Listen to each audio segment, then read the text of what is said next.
ঘুম ভাঙালো লিলি, তার মানে ওর ক্ষুধা লেগেছে। আমরা রোজা আছি, ও তো আর রোজা নেই। ওর জন্য রান্না বসিয়ে দিয়েছি। খাবে চিকেন? চিকেন খাবে? আচ্ছা দিব, হোক রান্না হোক, রান্না হোক।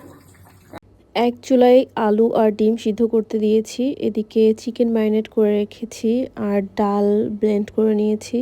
এখানে পেঁয়াজগুলো কেটে রেখেছি এবং অল্প অল্প করে ফ্রুটস কেটে রাখছি। আর ছোলা কালকেরই ছিল, কালকে সব ছোলা শেষ হয়নি, এই জন্য আর ছোলা রান্না করিনি।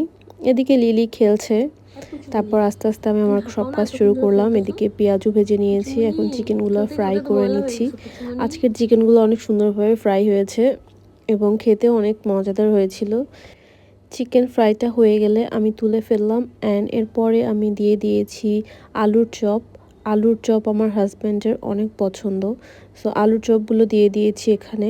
আর এর আলুর চপগুলো উঠিয়ে দিয়ে দিলাম ডিমের চপ। এখানে দুইটাই করেছি কারণ আমরা যেহেতু দুইজন।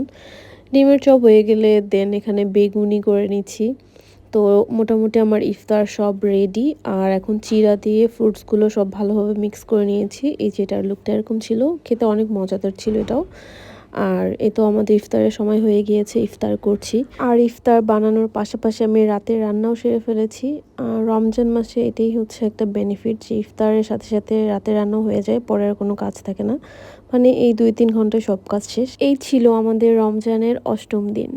আল্লাহ হাফেজ।